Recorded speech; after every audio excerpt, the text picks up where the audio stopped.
आप सभी को नमस्कार। आजाद एमपीपीएससी यूट्यूब चैनल की तरफ से मैं आप सबका स्वागत करता हूं। और आपके चैनल पर जो अभी तक हमारे द्वारा कंटेंट उपलब्ध कराया गया है उस पर आपको उपलब्ध कराया गया था साइंस और तकनीकी से संबंधित, साइंस और टेक से संबंधित, विज्ञान और प्रौद्योगिकी से संबंधित वार्षिकांक, इसके साथ साथ बिहार राज्य से संबंधित भी वार्षिकांक आपको उपलब्ध कराया गया था।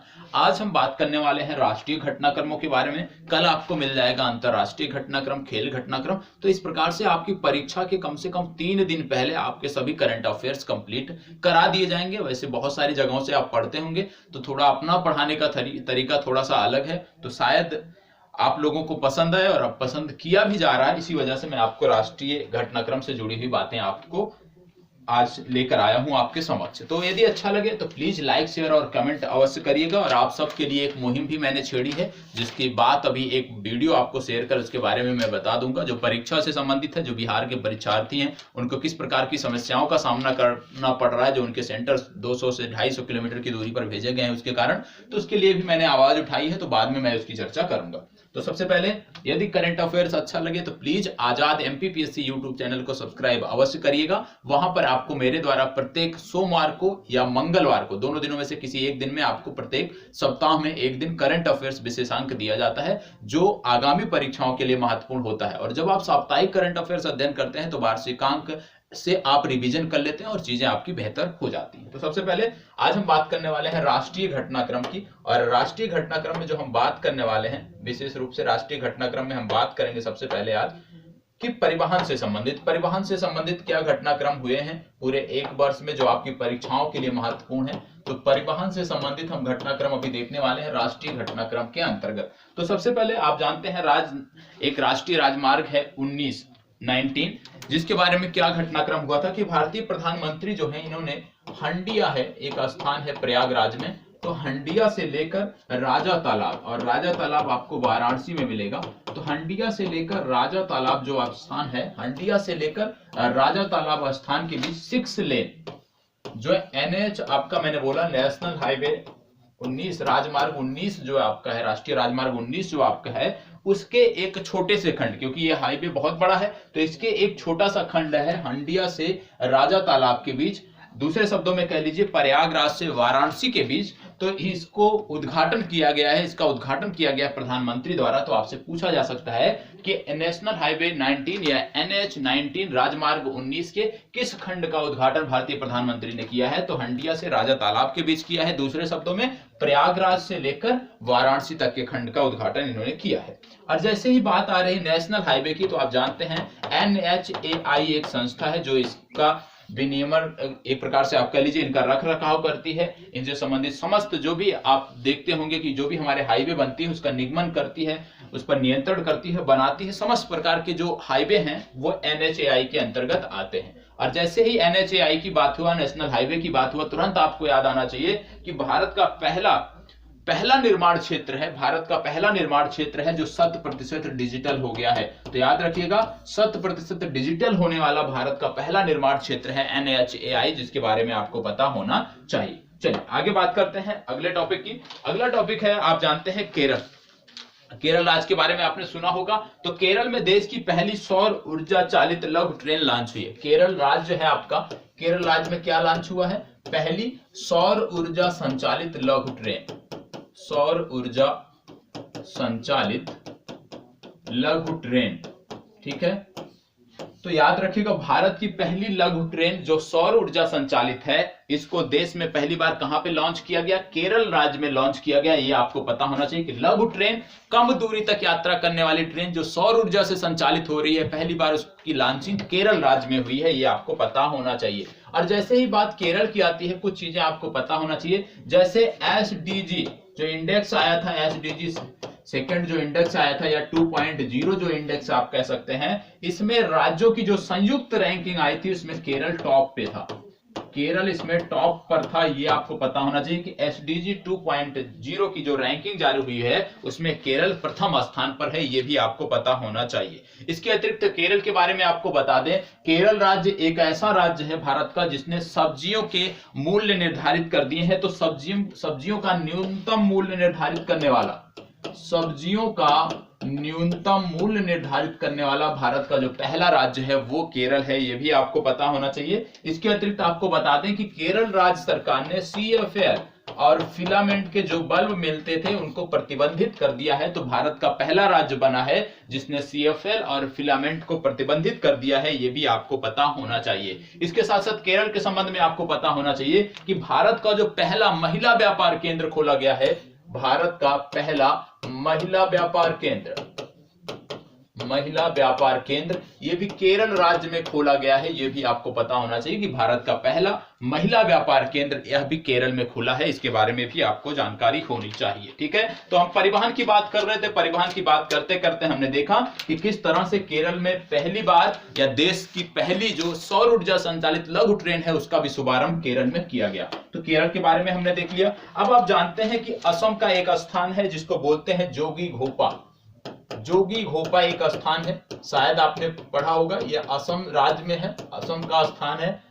ठीक है, अब असम राज्य का स्थान है जोगीघोपा। ये क्यों चर्चा में है? क्योंकि असम राज्य का जो जोगीघोपा स्थान है, यहाँ पे देश के पहले मल्टी मॉडल लॉजिस्टिक पार्क की स्थापना की गई है। देश के पहले मल्टी मॉडल लॉजिस्टिक पार्क की जो स्थापना है वो असम के जोगीघोपा में की गई है, ये भी आपको पता होना चाहिए। और इस कारण से ये जो टॉपिक है, ये जो मुद्दा है, ये अपने आप में महत्वपूर्ण हो जाता है। और आपको बता दें कि जो मल्टी मॉडल लॉजिस्टिक पार्क की स्थापना की गई है ये भारतमाला परियोजना के अंतर्गत की गई है, और कहीं ना कहीं यह देखें तो परिवहन की दृष्टि से भी ये सुविधाएं उपलब्ध कराता है। तो मल्टी मॉडल लॉजिस्टिक पार्क जहां पे एयर कनेक्टिविटी होगी, सड़क मार्ग से कनेक्टिविटी होगी, जल मार्ग से कनेक्टिविटी होगी, ऐसे को आप बोलते हैं मल्टी मॉडल लॉजिस्टिक पार्क। जैसे शायद आपको याद आ रहा हो कि मैंने आपको एक पढ़ाया है कलादान मल्टी मॉडल प्रोजेक्ट, तो उसी तरह से मल्टी मॉडल प्रोजेक्ट जहां भी आए मतलब सभी तरह की कनेक्टिविटी वहां पर उपलब्ध कराई जाएगी, ये आपको पता हो गया। और जैसे ही बात असम की होती है, असम में एक पुल भी बना है, रोपवे भी बना है, जिसको आपको पता होना चाहिए कि गुवाहाटी में सबसे लंबे नदी रोपवे गुवाहाटी है असम का, जहां पे सबसे लंबे नदी रोपवे की शुरुआत हुई थी। नदी रोपवे की शुरुआत हुई थी जिसको बोलते थे रज्जू मार्ग। ठीक है, रज्जू मार्ग इसको बोलते हैं, शायद कभी आपको देखने को मिल जाए प्रश्न में। तो यदि आपसे पूछा जाता है कि गुवाहाटी में सबसे लंबे नदी रोपवे जो बनाया गया है, भारत का सबसे लंबा नदी रोपवे जो बनाया गया है, ये किन दो स्थानों को कनेक्टिविटी प्रदान करता है? यदि आपसे ये पूछ लिया जाए कि दो स्थानों को कनेक्टिविटी प्रदान करता है, तो ये आपको पता होना चाहिए कि दो स्थान कौन कौन से हैं, ये महत्वपूर्ण है। ये तो आपको पता हो गया कि भारत का सबसे लंबा, यदि हम बात करें भारत का अभी तक का सबसे लंबा नदी रोपवे जो बना है वो बना है गुवाहाटी में। अब नदी रोपवे गुवाहाटी में बना है तो किन दो स्थानों को कनेक्ट करता है ये भी पता होना चाहिए। तो कौन से दो स्थान है जिनको कनेक्ट करता है? एक का नाम है कचरी घाट। कचरी घाट को ये कनेक्ट करता है, किससे कनेक्ट करता है? डोल गोविंदा मंदिर से कनेक्ट करता है, डोल गोविंदा मंदिर से कनेक्ट करता है। यदि हम इसकी बात कर लें कि कितनी लंबी इसकी लंबाई है, तो 1.82 किलोमीटर लंबा ये रोपवे है, और भारत का सबसे लंबा नदी रोपवे इसको बोला जाता है, ये भी आपको पता होना चाहिए। ठीक है, और कनेक्टिविटी की ही जब हम बात कर रहे हैं, हम असम की बात कर रहे हैं, तो आपको असम के संदर्भ में कुछ चीजें आपको पता होना चाहिए। जैसे अभी हाल ही में असम में एक त्योहार मनाया गया था जिसको बोलते हैं कटी बिहू। तो कटी बिहू त्योहार अभी हाल ही में असम मनाया गया था। कभी भी आपसे पूछा जाए बिहू त्योहार कहां पर मनाया जाता है, तो आंख मूंद कर आपको टिक करना है असम। दूसरा क्या आपको याद रखना है कि यहाँ पे कुछ महत्वपूर्ण योजनाएं हैं जिनके बारे में आपको पता होना चाहिए। जैसे पहला है अरुणादोई, ये सारी चीजें मैं साप्ताहिक करंट अफेयर्स में बताया हूं, तो यहाँ सिर्फ नाम बता रहा हूं। दूसरा है धनवंतरी योजना। तीसरा है उत्तरण योजना। चौथी आपकी है अभिनंदन योजना, महत्वपूर्ण है अभिनंदन योजना। इसके बाद आपकी है ज्ञान दीपिका योजना।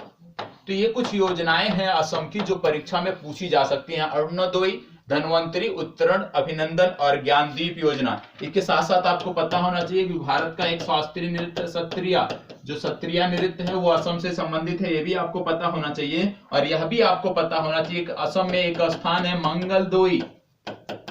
मंगलदोई क्यों चर्चा में था? मंगलादोई इसलिए चर्चा में था क्योंकि यहाँ पे भारत का पहला कौशल विश्वविद्यालय बन रहा है। क्या बन रहा है? भारत का पहला कौशल विश्वविद्यालय कहां पर बन रहा है? मंगलदोई, असम में बन रहा है, ये भी आपको पता होना चाहिए। और यहाँ की एक लीची है जिसको बोलते हैं तेजपुर लीची। तेजपुर लीची को जीआई टैग मिला है, ये भी आपको पता होना चाहिए कि असम की तेजपुर लीची है जिसको जीआई टैग मिला है। और जब हम जीआई टैग की बात करते हैं तो आपको पता होना चाहिए किसी भी वस्तु को जब जीआई टैग दिया जाता है वो 10 वर्षों के लिए मान्य होता है, मतलब जीआई टैग 10 वर्षों के लिए दिया जाता है, ये भी आपको पता होना चाहिए। तो असम के बारे में हमने देख लिया। अब दूसरी जो कनेक्टिविटी, दूसरा जो महत्वपूर्ण पुल है वो है सिसेरी नदी पुल। सिसेरी नदी पुल भी महत्वपूर्ण है, परिवहन की दृष्टि से महत्वपूर्ण है। तो सिसेरी नदी पुल भी पता होना चाहिए कि सिसेरी नदी पुल कहां पे बना है। तो सिसेरी नदी पुल की जब हम बात करते हैं, ये आपको देखने को मिलेगा अरुणाचल प्रदेश में। कहां पर देखने को मिलेगा? अरुणाचल प्रदेश में देखने को मिलेगा। और जैसे ही बात किसी नदी की करें, किसी सड़क की करें, किसी पुल की करें, तो आपको तुरंत पता होना चाहिए कि किन दो स्थानों को कनेक्ट करता है। तो जो सिसेरी नदी पुल है, यदि हम इसकी बात करें तो ये कनेक्ट करता है लोअर दिबांग घाटी, इसको लोअर दिबांग घाटी को ये कनेक्ट करता है सियांग जिले से। ठीक है, लोअर दिबांग घाटी को सियांग जिले से कनेक्ट करता है सिसेरी नदी पुल, ये आपको पता होना चाहिए। और लोअर दिबांग घाटी के बारे में आपको पता होना चाहिए कि ये आपके अरुणाचल प्रदेश में स्थित है। और आपको बता दें कि जो सिसेरी नदी पुल है ये ब्रह्मांक परियोजना के अंतर्गत बनाया गया। ब्रह्मांक परियोजना है बीआरओ की, बॉर्डर रोड ऑर्गेनाइजेशन जिसको बोलते हैं, जो सीमा के पास के जो भी इलाके होते हैं वहां पे जो सड़क निर्माण होता है वो बीआरओ द्वारा किया जाता है, जो गृह मंत्रालय के ये जो आपका रक्षा मंत्रालय के अंतर्गत आता है। और बीआरओ जब बात करते हैं बॉर्डर रोड ऑर्गेनाइजेशन, तो ब्रह्मांक परियोजना इसकी है। और ब्रह्मांक परियोजना के अंतर्गत ही इसका निर्माण, सिसेरी नदी पुल का निर्माण किया गया है, ये भी आपको पता होना चाहिए। ठीक है, अब हमने बीआरओ की बात कर लिया, हमने सिसेरी नदी पुल की बात कर लीजिए। कहां पे है? अरुणाचल प्रदेश में। किन दो स्थानों को जोड़ता है? लोअर दिबांग घाटी को सियांग जिले से जोड़ता है। तो यहीं पर आपको एक और पता होना चाहिए जिसको बोलते हैं नेचुपू सुरंग।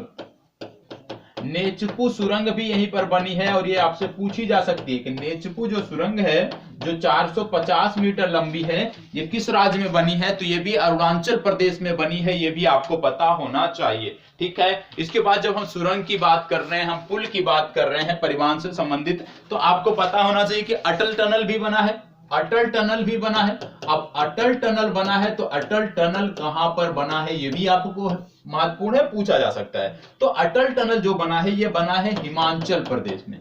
कहां पर बना है? हिमाचल प्रदेश में बना है। यदि हम बोले किसको कनेक्ट करता है तो मनाली एक स्थान है हिमाचल प्रदेश में, तो मनाली को कनेक्ट करता है लाहौल स्पीति से।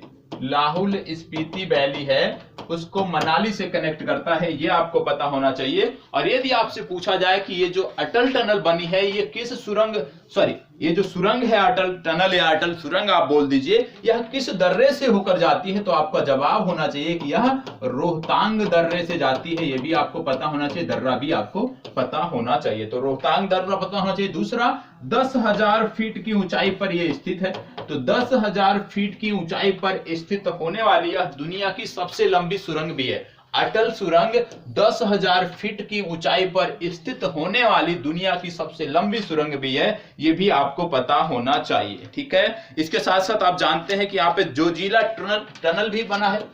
जोजिला टनल, अब जोजिला टनल है ये कहां पर बना है ये भी पूछा जा सकता है। तो जो जोजिला टनल है ये आपको जोड़ता है गंदरबल एक स्थान है। गंदरबल एक स्थान है, गंदरबल को ये जोड़ता है कारगिल से। ठीक है, तो कहने का मतलब ये आपके लद्दाख में बना है और ये गंदरबल आपका पड़ता है जम्मू कश्मीर में और ये है कारगिल आपका लद्दाख में। तो मतलब जोजिला टनल जो है ये जम्मू कश्मीर को लद्दाख से कनेक्ट करती है, या कह लीजिए आप गंदरबल स्थान है जम्मू कश्मीर का जिसको कनेक्ट करती है कारगिल से। और यह जो बना है ये नेशनल हाईवे 1 पर बना है। नेशनल हाईवे 1 पर बना है, ये भी आपको पता होना चाहिए। और इसी के साथ साथ आपको पता होना चाहिए कि गुजरात में जब भारतीय प्रधानमंत्री गए थे तो वहां पे गिरनार रोपवे भी बनाया था। तो गिरनार रोपवे भी पता होना चाहिए कि कहां पर बना है। तो किस प्रकार से टनल पुल के बारे में आपने देख लिया। और लगातार जम्मू कश्मीर में बहुत सारे पुल बने हैं, उनकी चर्चा हम साप्ताहिक कार्यक्रम में लगातार करते आ रहे हैं। जो हमारा साप्ताहिक कार्यक्रम होता है आजाद एमपीपीएससी पर, वहां पे हम लगातार करते आ रहे हैं। तो प्लीज साप्ताहिक कार्यक्रम पर आए, आप हमारे साथ करंट अफेयर्स एक नई दिशा में किस तरह से पढ़ना है, एक नया तरीका करंट अफेयर्स का पढ़ने का, आप सोमवार को हमारे साथ जुड़े। आजाद एमपीपीएससी पर निश्चित रूप से आपको मजा आएगा और चीजें आपको बहुत ही आसान लगने लगेंगी। करंट अफेयर जो अभी तक बहुत टफ लगता था, चीजें बहुत ही आसान लगने लगेंगी यदि आप हमारे तरीके से पढ़ते हैं, साथ मिलकर पढ़ते हैं। तो हमारा तो प्रयास है कि आप आए और साथ मिलकर पढ़ाई करते हैं। अब आपके ऊपर है, आप आते हैं या नहीं आते हैं। चलिए, अभी तक हमने देखा अरुणाचल प्रदेश के बारे में कि अरुणाचल प्रदेश से संबंधित आपने देखा था एक पुल के बारे में जो अभी पूर्व में हमने चर्चा किया था, सिसेरी नदी पुल आपने देखा था। तो कहने का मतलब अरुणाचल प्रदेश की चर्चा हुई, हिमाचल की चर्चा हुई। और जब अरुणाचल प्रदेश की चर्चा हुई है तो कुछ तथ्य हैं अरुणाचल प्रदेश से संबंधित जो आपको पता होना चाहिए, बहुत ही महत्वपूर्ण है। क्या महत्वपूर्ण है? अभी हाल ही में गृह मंत्रालय ने एक सूची जारी किया जिसमें बताया कि भारत के टॉप 10 पुलिस स्टेशन कौन से हैं। तो भारत के टॉप 10 पुलिस स्टेशन में एक पुलिस स्टेशन आपका आता है अरुणाचल प्रदेश में। उसका नाम क्या है? उसका नाम है खरसांग। नाम नोट कर लीजिएगा, बहुत ही महत्वपूर्ण है। Kharsang police station. और ये जो पुलिस स्टेशन है ये पड़ता है चांगलांग जिले में। चांगलांग जिला है अरुणाचल प्रदेश का जहां पे पड़ता है। तो अरुणाचल प्रदेश का खरसांग पुलिस स्टेशन जो चांगलांग जिले में पड़ता है, यदि हम इसकी बात करें तो यह आपको देखने को मिलेगा कि यह भारत का जो पुलिस स्टेशन, सर्वश्रेष्ठ पुलिस स्टेशनों की सूची है उसमें तीसरे स्थान पर मौजूद है।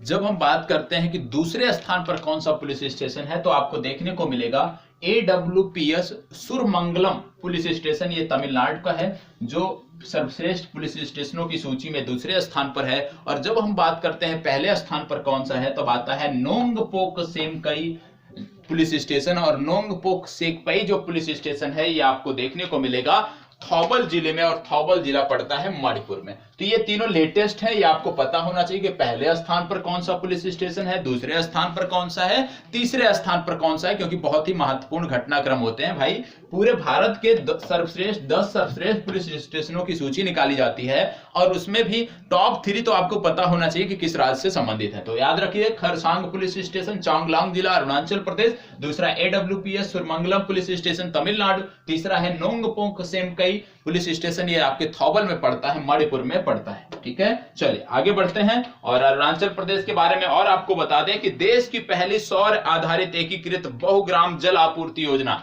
देश की पहली सौर आधारित एकीकृत बहुग्राम जल विद्युत योजना जो है अरुणाचल प्रदेश में, जल आपूर्ति योजना अरुणाचल प्रदेश ने शुरू किया है, ये भी आपको पता होना चाहिए। और जब बात कर रहे हैं हम जल आपूर्ति की तो आपको पता होना चाहिए भारत का राज्य है गोवा, जो भारत का पहला राज्य बना है जिसने सभी घर को, गोवा राज्य के अंतर्गत सभी घर को नल से जल उपलब्ध करा दिया है। यह भी आपको फैक्ट पता होना चाहिए कि यह राज्य आपका है गोवा। अब अरुणाचल प्रदेश के बारे में हमने देख लिया, तो दूसरा हम देख लेते हैं हिमाचल प्रदेश के बारे में, क्योंकि हमने अभी देखा था कि हिमाचल प्रदेश के बारे में अटल सुरंग के बारे बात किया था हमने, तो हिमाचल प्रदेश के बारे में भी कुछ बेसिक जानकारी हम कर लेते हैं। जैसे हींग की खेती प्रारंभ करने वाला भारत का जो पहला राज्य है वो है आपका हिमाचल प्रदेश। दूसरा, यहाँ पे एक ऐप बनाया गया है जिसका नाम है निगाह ऐप। निगाह ऐप क्यों महत्वपूर्ण है? निगाह ऐप महत्वपूर्ण था, प्रवासी मजदूरों से संबंधित है ये, प्रवासी मजदूरों से संबंधित था ये, बेहतर व्यवस्था के लिए। और एक आपको और पता होना चाहिए निगाह ऐप के बारे में कि एक और बनाया गया था निगाह ऐप, ये संबंधित है आपके आंध्र प्रदेश से संबंधित। तो निगाह ऐप यदि आपसे पूछा जाए तो एक तो हिमाचल प्रदेश से संबंधित है जो प्रवासी मजदूरों से संबंधित है, दूसरा आपका है आंध्र प्रदेश से संबंधित जो चुनाव में निगरानी के लिए बनाया गया था, जो आंध्र प्रदेश में चुनाव होने थे उसके निगरानी के लिए बनाया गया था निगाह ऐप। तो ये भी आपको पता होना चाहिए। ठीक है, चलिए आगे बात कर लेते हैं। अगला जो महत्वपूर्ण है वो है ई पंचायत पुरस्कार दिए गए थे। ई पंचायत पुरस्कार दिए गए थे, और ई पंचायत जो पुरस्कार दिए गए थे भारत सरकार द्वारा, उसमें प्रथम पुरस्कार मिला था किसको? हिमाचल प्रदेश को। क्यों मिला था? क्योंकि डिजिटल काम करने वाला जो यहाँ की पंचायतें हैं डिजिटल टेक्नोलॉजी का प्रयोग करने में सबसे माहिर हैं, सबसे बेहतर ढंग से इन्होंने डिजिटल टेक्नोलॉजी का प्रयोग किया है अपने पंचायतों में, जिसके कारण ई पंचायत पुरस्कार जो है, प्रथम पुरस्कार जो है वो हिमाचल प्रदेश को गया था। ये भी आपको पता होना चाहिए। इसके बाद यहाँ पे एक पंचवटी नामक एक योजना चल रही है, ये भी आपको पता होना चाहिए। और दूसरा महत्वपूर्ण बात क्या पता होना चाहिए कि भारत का पहला राज्य है जो 100% एलपीजी कनेक्टिविटी प्रदान कर चुका, मतलब हिमाचल प्रदेश के अंतर्गत समस्त क्षेत्रों में एलपीजी कनेक्टिविटी प्रदान हो गई है। तो एलपीजी कनेक्टिविटी प्रदान करने वाला 100% एलपीजी कनेक्टिविटी प्रदान करने वाला भारत का पहला राज्य बना है हिमाचल प्रदेश, ये भी आपको पता होना चाहिए। ठीक है, तो हम बात कर रहे हैं परिवहन सेवाओं की, हम बात कर रहे थे परिवहन से जुड़े हुए अन्य फैक्टों की, अन्य तथ्यों की। तो इसी क्रम में हम आगे बढ़ते हैं और हम देख रहे हैं मेट्रो के बारे में। अब मेट्रो में क्या महत्वपूर्ण है, सबसे पहले महत्वपूर्ण है कि भाई बन रही है कानपुर में मेट्रो। और कानपुर में जो मेट्रो बन रही है क्यों महत्वपूर्ण है, क्योंकि इसमें निवेश किया है किसने, इसमें निवेश किया है यूरोपीय निवेश बैंक ने, इसलिए यह महत्वपूर्ण है। तो यदि आपसे पूछा जाए कि किस मेट्रो में यूरोपीय निवेश बैंक ने निवेश किया है, या पूछ लिया जाए कि कानपुर मेट्रो में किसने निवेश किया है, तो यूरोपीय निवेश बैंक ने निवेश किया है। कितना किया है, 650 मिलियन यूरो, 650 मिलियन यूरो का निवेश किया है, ये आपको पता होना चाहिए। इसके साथ साथ मेट्रो की बात हो रही है तो आपको पता होना चाहिए कि भारत की पहली अंडर वाटर मेट्रो, भारत की पहली अंडर वाटर मेट्रो कहां पे बनी है, भारत की पहली अंडर वाटर जो मेट्रो है ये बन रही है हुगली नदी पर, पश्चिम बंगाल से संबंधित है, ये भी आपको पता होना चाहिए। और जब हम परिवहन की बात कर रहे हैं, देश में किसान आंदोलन चल रहा है, तो हमें यह भी पता होना चाहिए कि सरकार ने घोषणा किया था किसान ट्रेनों के बारे में। और जब किसान ट्रेनों की बात आती है, किसान रेल की बात आती है, तो जो पहली किसान रेल थी वो चलाई गई थी किन दो स्थानों के बीच, देवनाली से दानापुर, देवनाली से दानापुर के बीच चलाई गई थी, ये आपको पता होना चाहिए। दूसरी जो किसान रेल थी वो चलाई गई थी बरौनी से टाटानगर, बरौनी से टाटानगर के बीच चलाई गई थी, ये आपको पता होना चाहिए। और यदि आपसे प्रश्न बन जाए कि भाई जो किसान रेल है आपकी, किसान जो रेल है वो कौन सी ऐसी किसान रेल है जो, यदि हम बात कर लें कि दक्षिण भारत की पहली किसान रेल कौन सी है, तो वो भी आपको पता होना चाहिए। अभी उसके बारे में हम बात करते हैं, लेकिन उससे पहले आपको बता दें कि एक किसान रथ मोबाइल ऐप भी डाउनलोड कराया गया था किसानों को, बताया गया था किसानों को, जिसमें था किसान रथ जो मोबाइल ऐप था उसका उद्देश्य था कि किसान का अपना वाहन। तो किसान रथ मोबाइल ऐप भी कृषि मंत्रालय द्वारा बनवाया गया है, कृषि मंत्रालय द्वारा इसको किसानों को उपलब्ध कराया गया था। इसके अतिरिक्त यदि हम बात करें तो एक ट्रेन चलाई गई जिसको बोलते थे व्यापार माला एक्सप्रेस, व्यापार माला एक्सप्रेस, ये भी कहीं ना कहीं व्यवसाय से ही जुड़ी है, अर्थव्यवस्था से ही जुड़ी है। तो जो व्यापार माला एक्सप्रेस थी इसके बारे में भी पूछा जा सकता है। तो व्यापार माला जो एक्सप्रेस है ये चलती थी किशनगंज, किशनगंज से लेकर ये चली थी जिरानिया तक। कहां तक, किशनगंज से जिरानिया तक। किशनगंज यदि हम बात करें तो किशनगंज आपको देखने को कहां पर मिलेगा, दिल्ली में देखने को मिलेगा किशनगंज। और यदि हम बात करें जिरानिया की तो जिरानिया आपको देखने को मिलेगा त्रिपुरा। तो मतलब जो व्यापार माला एक्सप्रेस चलाई गई थी वो कनेक्टिविटी प्रदान करती थी दिल्ली को त्रिपुरा से या किशनगंज को जिरानिया से, ये भी आपको पता होना चाहिए। तो 3 ट्रेनें आपने देखा, पहला आपने देखा पहली किसान रेल, दूसरा आपने देखा दूसरी किसान रेल, फिर आपने देखा व्यापार माला एक्सप्रेस के बारे में, और साथ ही साथ किसान रथ मोबाइल ऐप के बारे में देखा जिसकी टैगलाइन थी किसान का अपना वाहन। इतनी जानकारी आपने किसानों के संबंध में किया है। ठीक है, अब आगे बढ़ते हैं और कुछ अन्य तथ्यों को भी देखते हैं। सबसे पहले आपको पता होना चाहिए कि एकीकृत वाहन पंजीकरण लॉन्च करने वाला देश का पहला राज्य है एमपी। तो पता होना चाहिए कि देश का पहला राज्य कौन सा है जिसने एकीकृत वाहन पंजीकरण योजना लॉन्च की है, वो आपका राज्य बनता है मध्य प्रदेश। और जैसे ही मध्य प्रदेश की बात आती है आपको पता होना चाहिए मध्य प्रदेश देश का पहला राज्य है जिसने 822 खिलाड़ियों को अपने राज्य के अंतर्गत, राज्य की तरफ से खेलने वाले 822 खिलाड़ियों को बीमा प्रदान किया है, और यह बीमा प्रदान करने वाला देश का पहला राज्य बन गया है, ये भी आपको पता होना चाहिए। मध्य प्रदेश में जो विश्वविद्यालय हैं वहां पे बात की गई थी 2 महत्वपूर्ण परिवर्तन की। पहली बात की गई थी कि जो भी विश्वविद्यालय है वहां पे गांधी चेयर स्थापित की जाएगी, और जो भी महाविद्यालय हैं वहां पे आपको देखने को मिलेगा इससे जुड़ा हुआ गतिविधि। तो विश्वविद्यालय में गांधी चेयर की स्थापना की बात भी यहां पर की गई थी, ये भी आपको पता होना चाहिए कि मध्य प्रदेश राज्य सरकार के अंतर्गत जो भी विश्वविद्यालय हैं वहां पर गांधी चेयर स्थापित करने की बात की गई थी। अगला आपको पता होना चाहिए कि मध्य प्रदेश से संबंधित है एक मास्क, एक योजना थी मध्य प्रदेश राज्य सरकार की, बहुत ही चर्चित योजना थी जिसका नाम था एक मास्क अनेक जिंदगी, एक मास्क एक मास्क अनेक जिंदगी,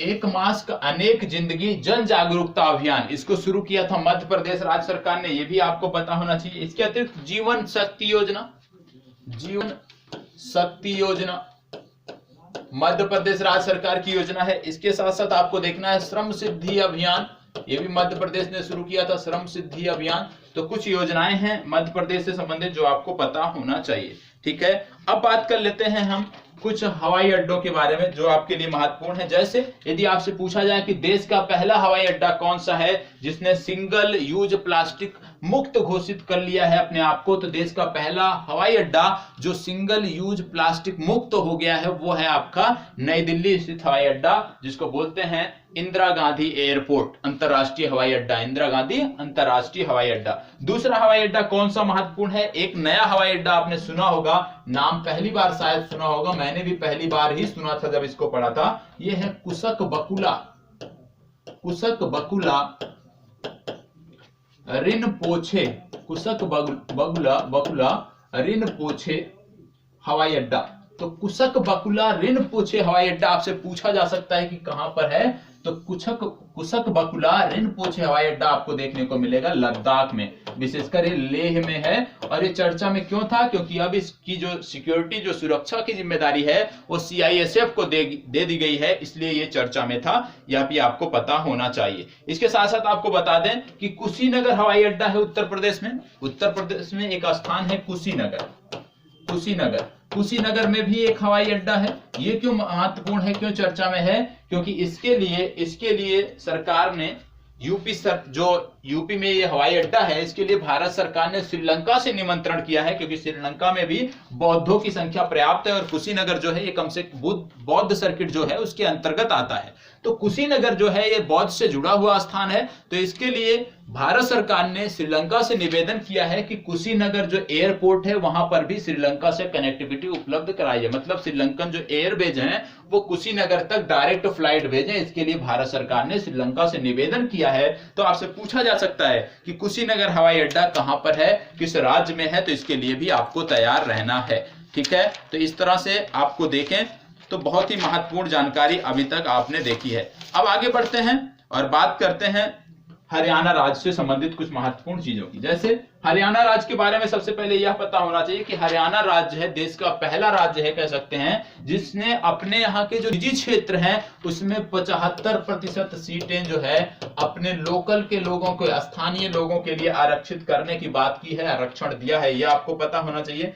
हरियाणा भारत का राज्य है जहां पर आपको देखने को मिलेगा कि सीडिंग ड्रोन के माध्यम से, मतलब हवा से ही छिड़काव होता है ड्रोन के माध्यम से, तो सीडिंग ड्रोन के माध्यम से हवाई बीजारोपण, मतलब ऐसे स्थान जहां पे पेड़ पौधों की कमी है, जहां पे जंगल वाले जो क्षेत्र हैं, वन वाले जो क्षेत्र हैं, वहां पे ड्रोन के माध्यम से बीजारोपण किया जाएगा। सीडिंग बीज, मतलब आप इसको बोलते हैं सीडिंग टेक्नोलॉजी, जिसके माध्यम से क्या होगा कि आसानी से वहां पे बीज उग सकेंगे और वहां से धीरे धीरे आने वाले वर्षों में वहां भी वृक्षावरण देखने को मिलेगा। तो इसके लिए जो हरियाणा राज्य सरकार है उसने ड्रोन सीडिंग का फैसला लिया है, ये भी आपको पता होना चाहिए, ठीक है। और आपको बता दें कि यहाँ पे एक योजना चल रही है बहुत ही महत्वपूर्ण, समाधान से विकास योजना हरियाणा राज्य सरकार चला रहा है। आपका मित्र नामक व्हाट्सएप चैटबोट चला रहा है, आपका मित्र नामक व्हाट्सएप चैटबोट भी हरियाणा राज्य सरकार चला रही है, ये आपको पता होना चाहिए, ठीक है। इसके बाद यदि हम आगे बढ़ते हैं तो आपको पता होगा समुद्री उत्पाद निर्यात विकास प्राधिकरण है, समुद्री उत्पाद निर्यात विकास प्राधिकरण है, जिसने समुद्री खाद्य निर्यात हेतु गुणवत्ता नियंत्रण प्रयोगशाला जो है उसको पोरबंदर में बनाया है। तो पोरबंदर में क्या बना है, एक प्रयोगशाला बनी है जो समुद्री खाद्य निर्यात हेतु गुणवत्ता का परीक्षण करेगी। तो पोरबंदर स्थान आपको पता होना चाहिए। इसके साथ साथ आपको पता होना चाहिए अंडमान निकोबार द्वीप समूह। क्यों आपको अंडमान निकोबार द्वीप समूह याद आना चाहिए, क्योंकि यहाँ की एक जनजाति है जिसको बोलते हैं ग्रेट अंडमानीज। तो ग्रेट अंडमानी जनजाति क्यों चर्चा में थी, ग्रेट अंडमानी जो जनजाति है ये इसलिए चर्चा में थी क्योंकि ये जो जनजाति थी ग्रेट अंडमानी, इसके अंतर्गत कोविड के संक्रमण देखने को मिले थे। कोविड-19 के संक्रमण देखने को मिले थे और भारत में 2 ही ऐसी जनजातियां थी जहां पे कोविड-19 के संक्रमण आधिकारिक रूप से सामने आए थे। पहला था ग्रेट अंडमानी, दूसरा था बोंडा जनजाति। ये जो बोंडा जनजाति है, यदि हम बात करें कहां पर पाई जाती है, तो ये एक है मलकानगिरी।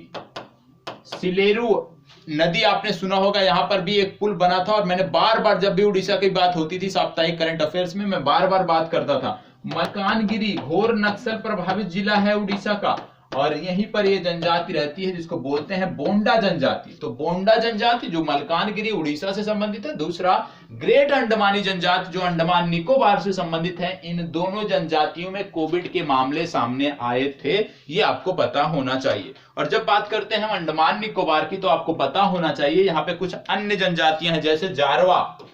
यहाँ पे आपको जारवा जनजाति देखने को मिलेगा, ओंगे जनजाति आपको देखने को मिलेगी, सोपेन जनजाति आपको देखने को मिलेगी और सेंटलिंडीज ये जनजाति आपको देखने को मिलेगी। तो अंडमान निकोबार की कुछ जनजातियां हैं जो भूगोल के संदर्भों में भी आपकी परीक्षा में पूछी जा सकती हैं, तो इसके बारे में आपको पता होना चाहिए। ठीक है, चलिए आगे बढ़ते हैं। और अभी हम बात कर रहे थे, विशेषकर जो हम बात कर रहे थे परिवहन से संबंधित बात कर रहे थे, कनेक्टिविटी से संबंधित बात कर रहे थे। और इसी के क्रम में यदि हम देखें तो एक अंतरदेशीय मार्ग बनाया गया था जो था सोनमुरा।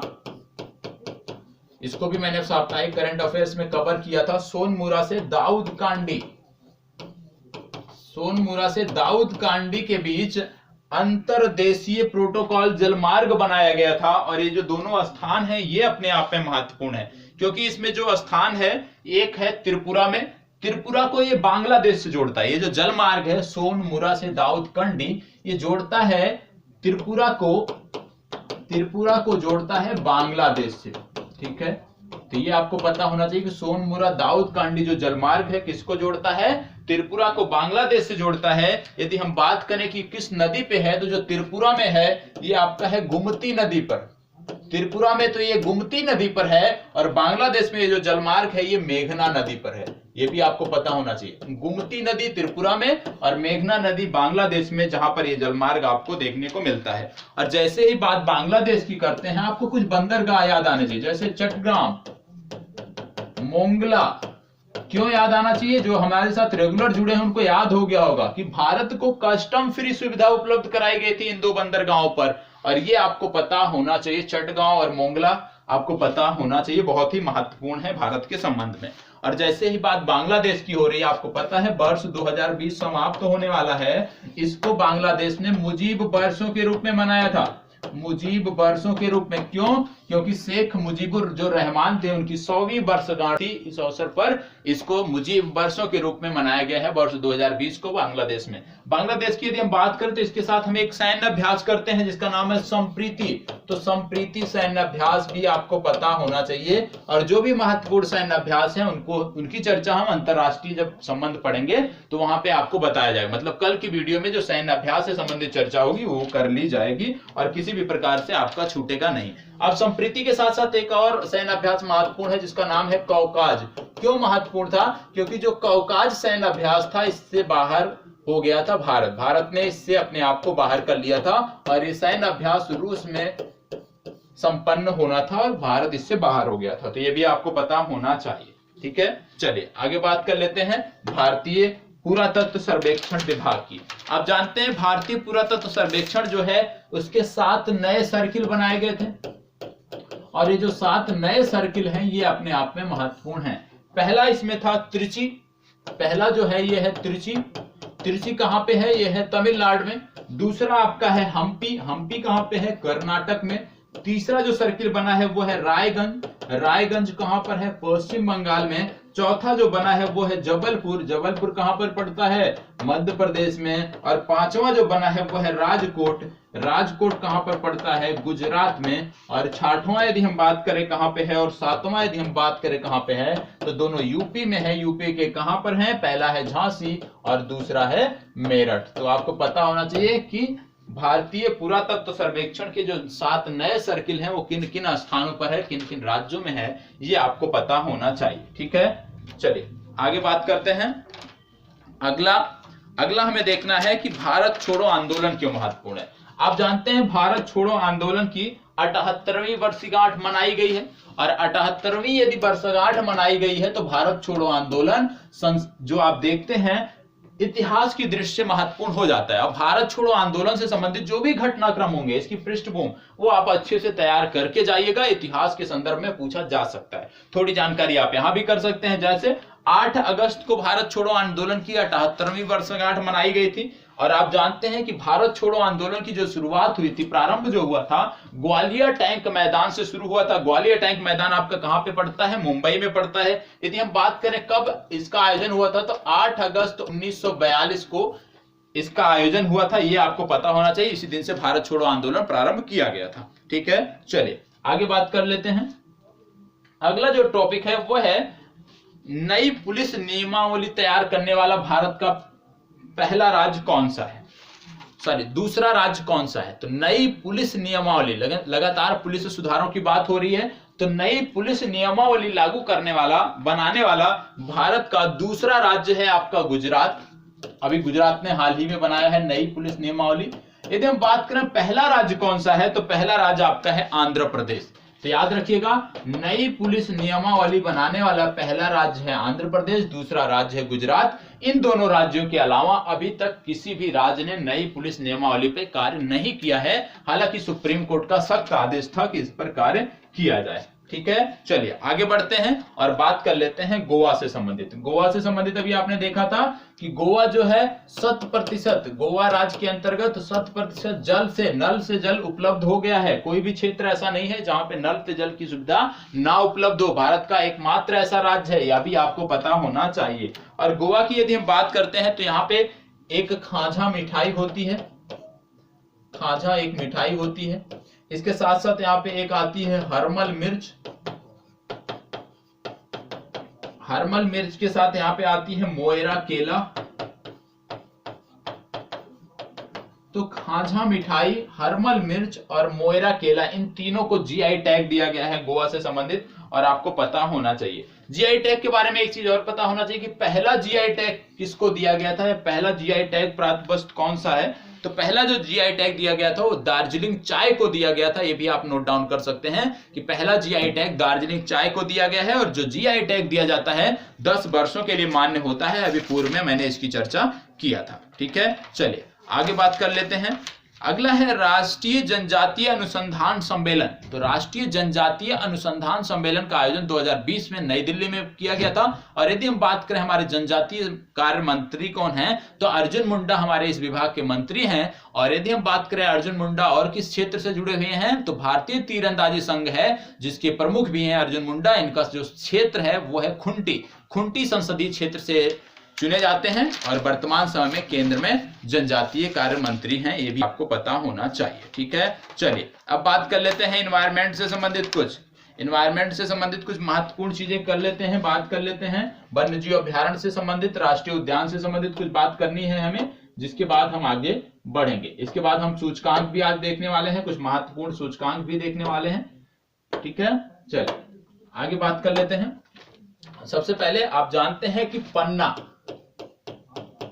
पन्ना टाइगर रिजर्व, पन्ना राष्ट्रीय उद्यान आप पढ़ते आए होंगे। तो पन्ना को यूनेस्को के द्वारा जैवमंडल आरक्षित क्षेत्रों में घोषित किया गया। मतलब यूनेस्को ने जैवमंडल आरक्षित जो क्षेत्र है उसमें पन्ना को सम्मिलित किया है। ये लेटेस्ट घटनाक्रम है, ये आपको पता होना चाहिए। और जैसे ही बात आती है यूनेस्को की, आपको पता होना चाहिए कि यूनेस्को ने पूर्व में भारत के 2 गांवों को सुनामी रेडी गांव डिक्लेयर किया था, सुनामी रेडी गांव घोषित किया था। तो वो 2 गांव कौन से हैं? वो दोनों गांव संबंधित थे आपके राज्य उड़ीसा से। तो आपसे यदि प्रश्न पूछ लिया जाए कि यूनेस्को ने किस राज्य के 2 गांवों को सुनामी रेडी गांव घोषित किया, तो जवाब होगा उड़ीसा। यदि बात कर लिया जाए कि दोनों गांव कौन से हैं, तो पहला गांव जो आपका यहां से आता है वो है वेंकट रायपुर। इसकी चर्चा भी हुई है साप्ताहिक करंट अफेयर्स में। पहला गांव है वेंकट रायपुर और दूसरा है नौलिया शाही। तो ये दोनों आपको पता होना चाहिए, नौलिया शाही, वेंकट रायपुर, दोनों आपको पता होना चाहिए। और यूनेस्को के बारे में भी आपको पता होना चाहिए, इसका हेडक्वार्टर कहां पे है, पूर्व में बताया गया है, पिछली कक्षा में बताया गया जब साइंस एंड टेक की बात की गई थी। तो इसलिए आज हम उसकी चर्चा नहीं करेंगे। ठीक है, चलिए अब बात कर लेते हैं रामसर साइट की, कि भारत में कुछ नए रामसर साइट, रामसर स्थल घोषित किए गए थे। अब ये रामसर स्थल कौन कौन से हैं ये आपके लिए महत्वपूर्ण है, याद होना चाहिए। पहला आपका आता है कंवरताल, और इसका याद कर लीजिएगा, कंवरताल कहां पे आपके पड़ता है, आपके राज्य से संबंधित है, बिहार से संबंधित है।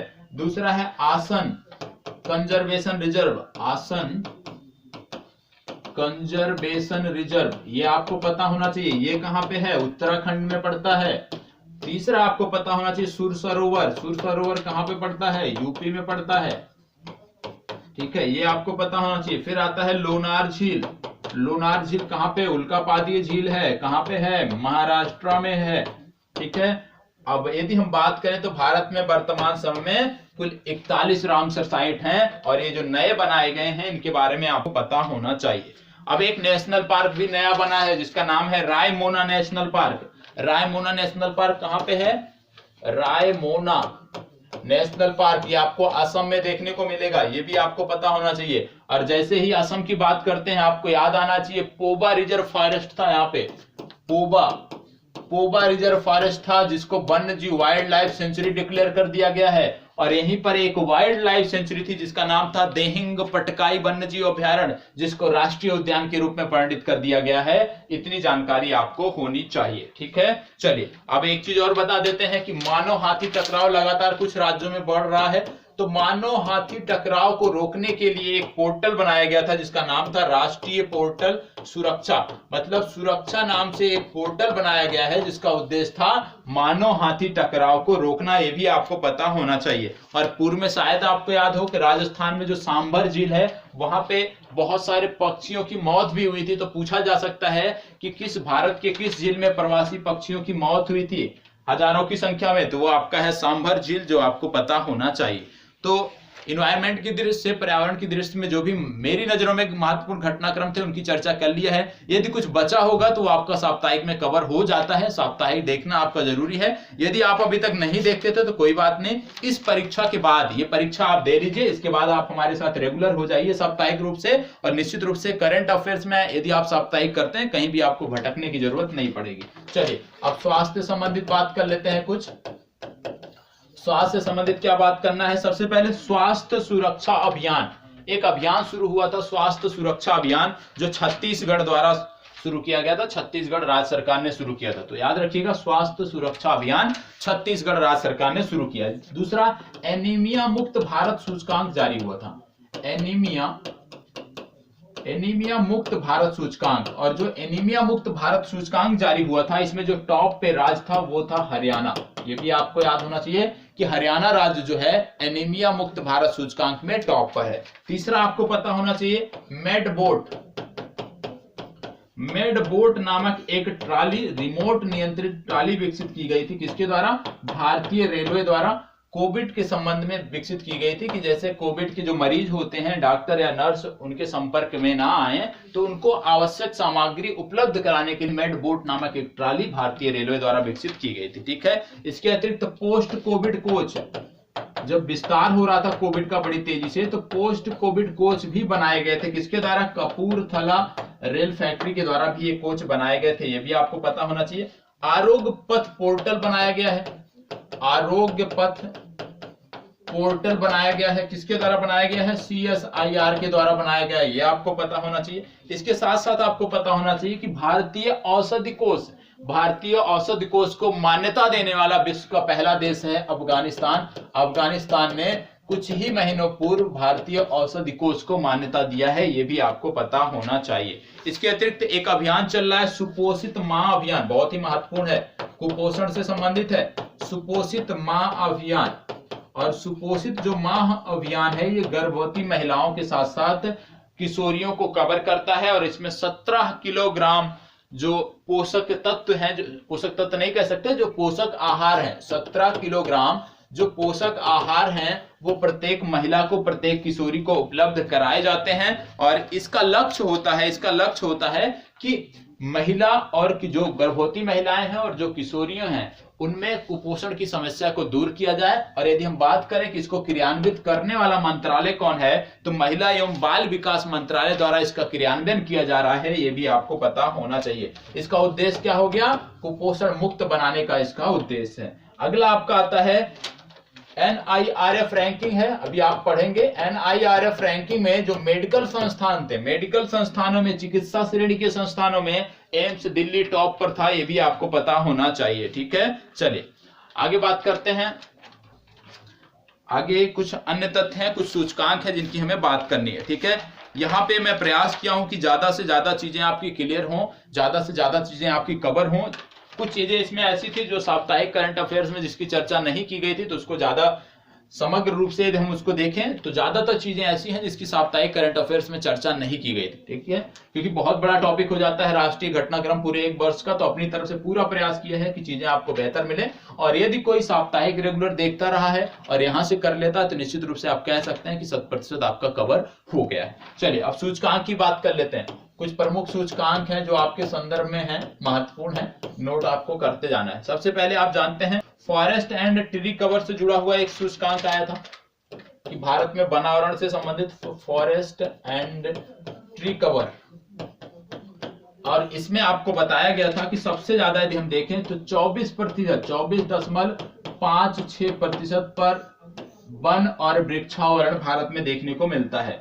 कुल वन और वृक्षावरण का जो प्रतिशत है वो भारत में 24.56% देखने को मिलता है। यदि हम बात करें कि पिछले 2017 का जो आंकड़ा उससे कितनी वृद्धि हुई है, तो 2017 से 2019 के बीच 0.65 की वृद्धि ये जो इंडेक्स है वो दर्शाता है। यदि हम बात करें कुल वनावरण कितने पर है, तो जो कुल वनावरण है वो 21.67% क्षेत्रफल पर है कुल वनावरण। इसके बाद का जो क्षेत्र बचता है वो आपका वृक्षारोपण का क्षेत्र है, वृक्षावरण का क्षेत्र है। ठीक है, यदि हम बात करते हैं किस राज्य में सबसे ज्यादा वन बढ़े हैं इन कालों में, तो सबसे ज्यादा जो वन बढ़े हैं वो कर्नाटक में बढ़े हैं। ठीक है, और यदि हम बात करें क्षेत्रफल की दृष्टि से सबसे ज्यादा वनावरण किन राज्यों में है, तो सबसे पहले आपको एमपी देखने को मिलेगा, मध्य प्रदेश में सबसे ज्यादा वनावरण है क्षेत्रफल की दृष्टि से, फिर आपको देखने को मिलेगा अरुणाचल प्रदेश, फिर आपको देखने को मिलेगा छत्तीसगढ़ और उड़ीसा। तो 4 राज्य आप देख लीजिएगा। मध्य प्रदेश में क्षेत्रफल की दृष्टि से सबसे ज्यादा वनावरण है, इसके बाद अरुणाचल प्रदेश, फिर छत्तीसगढ़ आपका आता है और इसके बाद उड़ीसा आता है।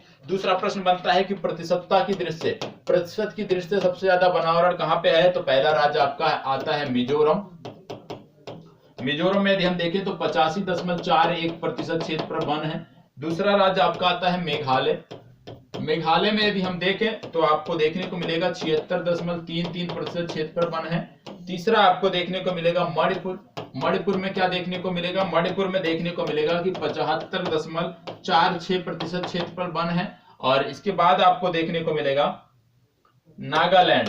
नागालैंड आपको देखने को मिलेगा 75.31। तो इसमें देखना क्या है कि किन क्षेत्रों में सबसे ज्यादा वन है, तो सबसे पहले आपका मिजोरम आता है, सॉरी इसमें थोड़ा सा गलत हो गया है, एक बार त्रुटि सही कर लीजिए, पहले मिजोरम आएगा फिर अरुणाचल प्रदेश आएगा। सबसे ज्यादा वन प्रतिशत वाला जो क्षेत्र है वो है मिजोरम का। दूसरे स्थान पे जो आता है वो है अरुणाचल प्रदेश का। ठीक है, अरुणाचल प्रदेश के बाद तीसरा जो सबसे ज्यादा क्षेत्रफल है वो है मेघालय। तो 3 याद रखिएगा, 3 पर्याप्त है, मिजोरम, अरुणाचल प्रदेश और मेघालय। सबसे ज्यादा वन भारत में कहां पे है क्षेत्रफल के प्रतिशत के हिसाब से देखें तो मिजोरम में लगभग 85%, अरुणाचल प्रदेश में देखें तो लगभग 79.33%। इसी तरह से यदि हम मेघालय में देखें तो आपको देखने को मिलेगा 76.33। तो कहने का मतलब है कि सबसे ज्यादा प्रतिशत याद रखना जरूरी नहीं है, सबसे ज्यादा याद रखना जरूरी है राज्यों का क्रम। तो मिजोरम, अरुणाचल प्रदेश और मेघालय, ये क्रम आपको याद रखना है। ठीक है, इसके बाद एक प्रमुख सूचकांक आता है ऊर्जा दक्षता सूचकांक। ऊर्जा दक्षता सूचकांक, और जो ऊर्जा दक्षता सूचकांक था इसमें क्या देखना था, ये विद्युत मंत्रालय द्वारा जारी किया जाता है। और इसमें पहला राज्य था आपका हरियाणा, दूसरा था केरल और तीसरा था कर्नाटक। तो ये 3 राज्य आपको याद होने चाहिए क्रम से ऊर्जा दक्षता सूचकांक के अंतर्गत। इसके बाद आता है खाद्य सुरक्षा सूचकांक, और खाद्य सुरक्षा सूचकांक में यदि हम देखें तो बड़े राज्यों में गुजरात टॉप पे था, छोटे राज्यों में गोवा टॉप पे था और केंद्र शासित प्रदेशों में चंडीगढ़ टॉप पे था। तो खाद्य सुरक्षा सूचकांक, खाद्य सुरक्षा सूचकांक पहला हो गया गुजरात टॉप पे बड़े राज्यों में, दूसरा गोवा छोटे राज्यों में टॉप पे, तीसरा चंडीगढ़ केंद्र शासित प्रदेशों में टॉप पे। ये आपको पता होना चाहिए खाद्य सुरक्षा सूचकांक के बारे में। इसके बाद आता है स्टार्टअप रैंकिंग 2019। तो स्टार्टअप रैंकिंग जो 2019 है उसमें गुजरात टॉप पे था, सेकंड रैंकिंग थी स्टार्टअप रैंकिंग 2019 की। द्वितीय चरण था, द्वितीय सीरीज थी जिसमें गुजरात टॉप पे था, ये आपको पता होना चाहिए। यदि आपसे पूछा जाए कारोबारी सुगमता रैंकिंग में कौन सा राज्य टॉप पे है भारत का, तो कारोबारी सुगमता रैंकिंग में यदि हम देखें तो आपको आंध्र प्रदेश टॉप पे देखने को मिलेगा। इसके बाद यदि हम देखें पब्लिक अफेयर्स इंडेक्स में कौन सा टॉप पे है, तो पब्लिक अफेयर्स इंडेक्स में आपका केरल राज्य टॉप पे है, ये आपको पता होना चाहिए। इसके बाद आप बात आती है स्वच्छ सर्वेक्षण की। स्वच्छ सर्वेक्षण के बारे में आपने पढ़ा होगा कि 10 लाख से जो अधिक जनसंख्या वाले क्षेत्र हैं उनमें इंदौर टॉप पे है। यदि 1 से 10 लाख की बात करें, इसको नोट कर लीजिए कि महत्वपूर्ण है, ठीक है, क्योंकि स्वच्छता पर विशेष फोकस है सरकार का। तो स्वच्छ सर्वेक्षण की हम बात कर रहे हैं और स्वच्छ सर्वेक्षण में पहला है इंदौर टॉप पे है। इंदौर किस कैटेगरी में टॉप पे है, 10 लाख से अधिक जनसंख्या वाले क्षेत्रों में इंदौर टॉप पे है। 1 से लेकर 10 लाख की जनसंख्या वाले क्षेत्रों में अंबिकापुर टॉप पे है। अंबिकापुर कहां पे है, अंबिकापुर आपका पड़ता है छत्तीसगढ़ में। तीसरा यहां पे जारी किया गया था कि गंगा के नगर जो 1 लाख से अधिक जनसंख्या रखते हो, गंगा के किनारे ऐसे नगर जो 1 लाख से अधिक जनसंख्या रखते हो, इनमें वाराणसी टॉप पे था। तो ये आपको पता होना चाहिए। 3 कैटेगरी है, इन तीनों कैटेगरी के बारे में आपको पता होना चाहिए, इंदौर, अंबिकापुर और वाराणसी, ठीक है। इसके बाद आता है India happiness report. India happiness report जो आई थी उसकी यदि हम बात करें तो इसमें मिजोरम टॉप पे था, पंजाब द्वितीय स्थान पे था, ये आपको पता होना चाहिए। और वैश्विक नवाचार सूचकांक जारी हुआ था, तो वैश्विक नवाचार सूचकांक में जो भारत का स्थान था 48वां था, महत्वपूर्ण है, ये भी आपको पता होना चाहिए। इसके आगे यदि हम बात करें तो निर्यात तैयारी सूचकांक, निर्यात तैयारी सूचकांक महत्वपूर्ण सूचकांक है और निर्यात तैयारी सूचकांक में भी बहुत सारे राज्य अलग अलग कैटेगरी में हैं, इनके बारे में आपको पता होना चाहिए। जैसे भूमि से घिरे हुए राज्य, मतलब स्थल रुद्ध राज्य, भूमि से घिरे हुए राज्यों में किस सूचकांक की हम बात कर रहे हैं, निर्यात तैयारी सूचकांक। निर्यात तैयारी सूचकांक जो था इसमें भूमि से घिरे हुए राज्यों में राजस्थान टॉप पे था। दूसरी बात, हिमालयी राज्यों में उत्तराखंड टॉप पे था। तीसरा महत्वपूर्ण है, केंद्र शासित प्रदेशों में दिल्ली टॉप पे था और तटीय क्षेत्रों में, तटीय राज्यों में आपका गुजरात टॉप पे था। तो याद रखिएगा, निर्यात तैयारी सूचकांक में जब आप बोला जाए तटीय राज्य तो गुजरात टॉप पे, स्थल रुद्ध राज्य तो राजस्थान टॉप पे, हिमालयी राज्य तो उत्तराखंड टॉप पे, केंद्र शासित राज्य तो दिल्ली आपका टॉप पे था, ये भी आपको पता होना चाहिए, ठीक है। चलिए अब बात कर लेते हैं परिवहन से संबंधित कुछ और फैक्ट की। ज्यादातर चीजें आपकी कवर हुई हैं जो मैंने नोट किया था। अब आपको नोट करना है एक और, भारत का एक 13वां बंदरगाह बना है बधावन पोर्ट। तो बधावन पोर्ट के बारे में पता होना चाहिए, महाराष्ट्र में पड़ता है बधावन पोर्ट। और बधावन पोर्ट के बारे में क्या पता होना चाहिए कि बधावन जो पोर्ट है महाराष्ट्र में जो पड़ता है, इसका 50% से ज्यादा हिस्सा जो है जवाहरलाल नेहरू पोर्ट ट्रस्ट के पास, या आप कह सकते हैं कि जवाहरलाल नेहरू पत्तन न्याय के पास, इसका न्यास के पास, पत्तन न्यास के पास इसका 50% से ज्यादा हिस्सा है। मतलब कहने का मतलब क्या है कि इस पोर्ट में, बधावन पोर्ट में 50% से ज्यादा जो हिस्सा है वो आपको देखने को मिलेगा जवाहरलाल नेहरू पत्तन न्यास का। तो जवाहरलाल नेहरू पत्तन न्यास जो है इसके बारे में आपको पता होना चाहिए, ठीक है। चलिए आगे बात कर लेते हैं जवाहरलाल पत्तन न्यास की। तो आपको बता दें कि विश्व स्तर पर 28वां जो सबसे बड़ा कंटेनर पोर्ट है वो आपका है जवाहरलाल नेहरू पत्तन न्यास, ये आपको पता होना चाहिए। भारत में सबसे बड़ा कंटेनर जो पोर्ट है वो आपका है जवाहरलाल नेहरू पोर्ट, ये भी आपको पता होना चाहिए। चलिए अब बात कर लेते हैं विश्वविद्यालयों से संबंधित। विश्वविद्यालयों से संबंधित क्या देखना है, कुछ महत्वपूर्ण चीजें हैं जो आपको देखना है। सबसे पहला, प्रदेश के सभी विश्वविद्यालयों को, प्रदेश के सभी महाविद्यालयों को हाई स्पीड कनेक्टिविटी से जोड़ने वाला भारत का पहला राज्य उत्तराखंड। मतलब उत्तराखंड राज्य के अंतर्गत जितने भी महाविद्यालय हैं सभी हाई स्पीड कनेक्टिविटी से जुड़ चुके हैं, ये आपको पता होना चाहिए। दूसरा, कौशल विकास विद्यालय, मैंने आपको बोला था कौशल विश्वविद्यालय मंगलदोई, जो अभी असम पढ़ा था आपने, तो कौशल विश्वविद्यालय भारत में बन रहा है मंगलदोई में, यह आपको पता होना चाहिए। मंगलदोई कहां पे है, असम में है। तीसरा, भारत के बाहर, भारत भूमि के बाहर पहला योग विश्वविद्यालय बना है और यह बना है लॉस एंजल्स में। और लॉस एंजल्स कहां पे है, अमेरिका में है और इसका नाम है विवेकानंद, इसका नाम महत्वपूर्ण है, विवेकानंद योग विश्वविद्यालय। तो विवेकानंद योग विश्वविद्यालय जो भारत के बाहर पहला योग विश्वविद्यालय है, ये आपके लॉस एंजल्स में देखने को मिलेगा, अमेरिका में देखने को मिलेगा, ये आपको पता होना चाहिए। ठीक है, इसके बाद कुछ रैंकिंग जारी हुई थी जो एमएचआरडी, उस समय का जो एमएचआरडी मंत्रालय था, एमएचआरडी मंत्रालय द्वारा एक रैंकिंग जारी की जाती है विश्वविद्यालयों की। ठीक है, उसमें 2020 की जो रैंकिंग थी वो महत्वपूर्ण है। उसमें क्या चीजें हैं जो आपको देखना है? सबसे पहले भारतीय विज्ञान संस्थान है, भारतीय विज्ञान संस्थान। तो भारतीय विज्ञान संस्थान जो है विश्वविद्यालयों की श्रेणी में ये टॉप पे है। दूसरा आपका आता है आईआईटी मद्रास। आईआईटी जो मद्रास है, ओवरऑल जो कैटेगरी थी एमएचआरडी रैंकिंग की, एमएचआरडी द्वारा जो रैंकिंग जारी की गई थी उसमें जो ओवरऑल कैटेगरी थी उसमें आईआईटी मद्रास टॉप पे था। लेकिन यदि विश्वविद्यालयों की बात करते हैं तो भारतीय जो आपका, इसको आप बोलते हैं भारतीय विज्ञान संस्थान आईआईएससी बेंगलुरु, ये टॉप पे था, ये आपको पता होना चाहिए। ठीक है, और आगे बढ़ते हैं। इससे पहले मैं बता दूं आईआईटी मद्रास के बारे में एक फैक्ट बता दूं, आपको नोट कर लेना चाहिए कि जो रोड एक्सीडेंट होते थे, इंटीग्रेटेड रोड एक्सीडेंट्स जो होते थे उनको, मतलब जो सड़क पे दुर्घटना होती थी, सड़क पे जो दुर्घटनाएं होती थी उनको एक डेटाबेस तैयार करने के लिए, उनका डेटाबेस तैयार करने के लिए आईआईटी मद्रास से समझौता हुआ था। ये भी आपको पता होना चाहिए। रोड एक्सीडेंट पर जो डेटा होता है रोड एक्सीडेंट का, उसको तैयार करने के लिए आईआईटी मद्रास से समझौता हुआ था, ये आपको पता होना चाहिए। अब बात आती है क्यूएस। जब आपने बात किया एमएचआरडी की रैंकिंग की, एनआईआरएफ रैंकिंग जिसको बोलते हैं, ठीक है, तो दूसरी आपकी आती है क्यूएस वर्ल्ड रैंकिंग।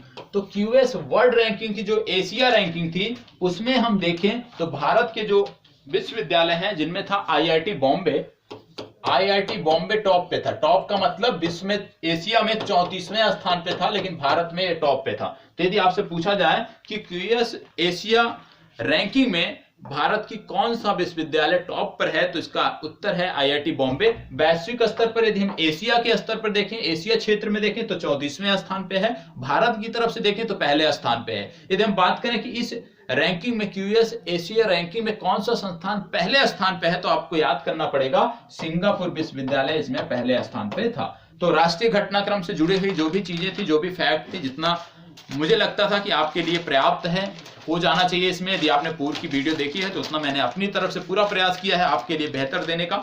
यदि अच्छा लगा हो तो प्लीज लाइक, शेयर और कमेंट अवश्य कर दीजिएगा। यदि आप लोग कहेंगे तो जो अंतरराष्ट्रीय संस्करण है घटनाक्रम का, वार्षिकांक है, वार्षिकांक जो अंतरराष्ट्रीय संस्करण का है वो आपको उपलब्ध करा दिया जाएगा। उसके साथ साथ खेल घटनाक्रम से जुड़े हुए जो भी गतिविधियां होंगी वो आपको उपलब्ध करा दिए जाएंगे, लेकिन इसमें आपका सहयोग चाहिए। यदि आप कहेंगे तभी आपको ये उपलब्ध कराए जाएंगे। तो यदि अच्छा लगता है तो प्लीज लाइक, शेयर और कमेंट अवश्य करें। धन्यवाद।